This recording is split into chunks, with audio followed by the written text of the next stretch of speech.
Hi, everyone. Welcome back. So, in the beginning of this year, really at the end of last year, I dropped an episode called Building 5 Pounds of Muscle in 2025. And so many of you have set that goal for this year, which I think is absolutely incredible. If you haven't listened to that episode, make sure to listen to that episode because the information in this episode will build upon that episode. But what I want to do is each quarter of this year, with the exception of when I'm on maternity leave, so maybe we won't do one in Q3, update you with how things are going for me, how things are going for the members, and what questions that you have or things that you're struggling with. So first of all, if you're not already on board with building muscle, I really, really want to get you there because building muscle has incredible benefits for our metabolic health, for our functionality, for the physical appearance of what we look like. When we talk about metabolic health, you might have heard that muscle is your biggest glucose sink. Basically, what that means is as you build more muscle mass, you have more available glycogen sites. So the food that you eat gets converted into glucose and then converted into glycogen and stored in the muscle. So when you have more muscle mass, you are able to store more glycogen in the muscle. The glucose in your bloodstream is lower, therefore your insulin sensitivity improves, therefore your ability to utilize fat as fuel improves, you store less fat, you are more metabolically healthy from a cellular level. So increasing your muscle mass is key. We are losing it as we age, whether we like it or not. And even if you think you're maintaining it by, lifting some weights, or going to certain fitness classes, unless you are applying the basics of training close to failure, eating enough protein, structuring your week so you're working muscle groups 2-ish times on non-consecutive days, you probably aren't even maintaining muscle, if not building it. So I'm very, very passionate about trying to be in muscle building mode for most of our life. I'm going to get into, in this episode later, my experience with building muscle and the reason why I like to be in muscle gaining mode really forever, indefinitely, is because inevitably you will have times where you lose it. Life happens. Maybe you go on vacation or you get sick or you're postpartum or you're lacking motivation or whatever it may be. And you might have some time periods where you lose some muscle. But if you've been in slow muscle gain mode, you have some to lose, right? Versus if you are not in muscle gaining mode, you have less of a buffer or less of a cushion. So I always recommend being in muscle building mode. From a functionality standpoint, muscle is huge. I was just talking to my husband about this yesterday. I was like, okay, I'm 6 months pregnant. I've got a 21-pound 1-year-old who I'm lifting up and down all day long off the floor, out of her crib in awkward positions. If I wasn't strong and didn't have muscle, I think my back would be killing me all the time. My shoulders would be killing me all the time. I just can't imagine going through my life without being strong and having muscle. So I truly think that whether or not you have a baby and are pregnant, it can really improve your functionality no matter what you're doing in your life. So if you're not already on board, hopefully all of you listening are already on board for building muscle and that's why you're here. But in case you're not, I wanted to kind of give you those little pushes. Also, building muscle will give you that quote unquote toned aesthetic. So even if you care only about the aesthetics of it, toning means building muscle and losing fat at the same time. So when you are increasing your muscle mass and losing fat, it's called body recomposition. And so you see more of the muscle underneath the fat. And this is kind of that toned aesthetic. And I talk about body recomposition in episode number 197, where I give kind of some nutrition and training advice if body recomposition is your goal. In episode 77, I talk exclusively about body recomposition. So if you want to go back and listen to that, it takes a really specific training and nutrition program to body recomposition, but that's kind of that toned aesthetic. So there aren't specific workouts that tone and specific workouts that build muscle. You're either building muscle or you're not. And if you're building muscle while you're losing fat, you will achieve that quote unquote toned aesthetic. So if the functional benefits and the metabolic benefits aren't selling you, maybe the aesthetic benefits will. All right, so let's get into my experience with building muscle. And I want to talk about this because I think it can be discouraging sometimes if you're newer to this journey that things aren't happening fast enough. So in 2022, I built 8 pounds of muscle and lost about 5 pounds of fat over the span of a year. I set the goal that year of building 5 pounds of muscle. I was like, I'm going to do this. I'm going to dedicate myself to this. And I ended up building 8 pounds by the end of the year. What was really interesting is I went back and looked at my PDFs and all of the progress that I made that year. I ended up gaining most of the muscle, most of that 8 pounds within the second half of the year. So the first half of the year, I was gaining a little bit, but it was kind of up and down. And I think why that happened is because I was really learning. I was learning what my body liked. I was learning nutrition. I was learning how to track my food, how to track my protein. And so I started to gain momentum in that second half of the year. I was really learning what worked for me. And so if you are someone that you're like, okay, I've been doing this for 3 months now, we're now in Q2, it's April of 2025. You're like, I've been doing this for 3 months. I'm not really seeing a ton of progress. Number one, you probably are seeing progress, especially if you're getting stronger, your weights are going up. But number two, sometimes it may just take some trial and error. Maybe it means you need to adjust something with your nutrition. Maybe you need to track a little bit closer. Maybe you need to increase your protein more.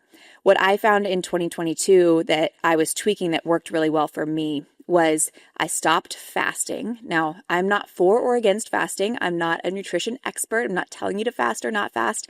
For me, I found when I stopped fasting around mid-year, I started to gain more muscle. And I think that's probably because I was eating prior to my workouts. I started eating prior to my workouts and I was able to have a higher quality workout. I was able to lift heavier and do more reps. And so that probably led to higher muscle stimulus and therefore muscle growth. So that was one factor that I changed. Another factor that I changed was I started to get into a groove with my protein and I actually increased my protein more than the 1 gram of protein per pound of body weight. So I was eating a lot of protein. That was really working well for me. And then number 3 is I really started to get strong. So I had spent the first 6 months slowly increasing my weight, really increasing my strength. And then I started to kind of hit this tipping point where I was feeling really strong. I was consistent. I was really starting to go up in weights and I pushed my lifts closer to failure. So I thought maybe I was getting close to failure when really I was probably stopping like 5, 6, 7, 8 reps close to failure. And so I was really pushing my reps, 2 or 3 or even 1 rep shy of failure. And that really worked for me as well. So again, it's all about like experimenting a little bit in this process. That's why I love the idea of setting 5 pounds of muscle for a full year. You give yourself a nice long runway so you aren't in a rush and you're less likely to injure yourself. So that was 2022. In 2023, that was the year I got pregnant. My main goal for that year was to get pregnant. I was still in a muscle building mindset, but maybe less focused on it than I was in 2022. And I think I more or less maintained my muscle mass during that year. Again, I was still in build mode, and I think that's important, but I don't think I built a ton of muscle that year, especially because I got pregnant in June of that year, so halfway through the year. And when I was pregnant, my goal was to continue building muscle, continue building strength. I think I achieved that. We don't know because you can't get body scans when you're pregnant, but I felt very, very strong. I felt stronger than ever. I was doing the Evlo prenatal track 5 times a week. And by the end of my pregnancy, I was like the strongest I've ever felt to that point. So that was a really inspiring process going through pregnancy. Postpartum was a little different. I definitely spent the first 5 months of postpartum easing off, backing off. And during that time, I recovering like your body should after you deliver a baby. During that time, I lost some muscle. My body composition changed a little bit. And it took me about 3 months to recover my muscle back. So I gained 4.2 pounds of muscle in 3 months, and then I got pregnant again. So here we are. I'm now 6 months pregnant with my second baby. And this year, my goal is to increase my strength, increase my muscle mass. But again, I won't be able to track my gains because body scales obviously aren't going to be reliable because of the growing baby, and then you can't get body scans. So I'm going by strength, how strong I feel? Are my lifts going up? And do I see visual changes in my muscle? Obviously, the visual changes aren't super reliable because you're probably, when you're pregnant, going to have other changes in your body that might kind of change the way your body looks. But from a muscular standpoint, I feel extremely strong. I've gone up in most of my lifts, and that's after being sick for 2 weeks of the last quarter and having visitors in town where I wasn't fully like on my nutrition game perfectly. And so even though this last quarter wasn't perfect from a training and nutrition standpoint, I still increased my weights, and I do think I might have built muscle in the last quarter. So that just goes to show it doesn't need to be perfect. You just need to be consistent and continue to show up. So that's kind of my experience, and my hope is that sharing my experience will help you feel like it doesn't need to be perfect and it doesn't need to be linear.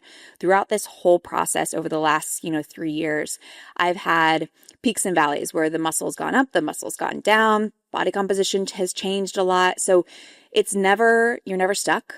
And if you're not seeing progress, it might just mean you need to change something.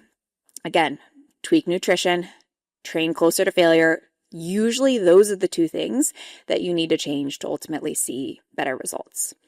All right, so now what I want to do is I want to talk about some Evlo member success stories and what's been working for them. And then I want to end with some questions that we've gotten from you all. So I'm not going to say their names, but these Evlo members have messaged me and told me how much muscle they've gained this quarter. So since January, it's now April of 2025, so the last 3 months. So one member, she is perimenopausal, and her goal was body recomposition, so losing fat while gaining muscle. Since January, she gained 2 pounds of muscle and lost 6 pounds of fat. I asked her what track she's doing. She's doing the Evlo 5 times per week track. She said, I really am trying to train as close to failure as possible. She said that's been huge for her.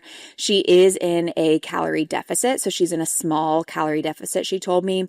And she's also trying to walk like 30 minutes a day. So it doesn't need to be a ton of training. And those are really, really good results. 2 pounds of muscle gained, 6 pounds of muscle fat. 6 pounds of fat lost. So really awesome gains. Another member gained 1 pound of muscle over the last month. So she started this process about a month ago and has already gained a pound of muscle, which is awesome. She is also doing the 5 times per week track. She's doing our steady state class. She's 5 months postpartum, which I thought was really fun. So gaining muscle postpartum is just so empowering and such an awesome thing. She's eating at maintenance calories, so she hasn't been in a calorie deficit. Another member has gained 3.5 pounds of muscle since January. She's also on the 5 times per week track. And then she's doing her own cardio. So she's either walking, hiking, or jogging for that 150 minutes of light to moderate intensity cardio that we recommend. She said that she sees a huge difference, again, when pushing her lifts close to failure. There's a big theme here. All these members are seeing results because they're pushing their lifts close to failure and they're focused on their nutrition. And then finally, our last member story is she gained 2.7 pounds of muscle over the last 3 months and has lost 9 pounds of fat. Actually, this member, I think, she's been doing this since October. She's been doing this longer, if I'm remembering correctly.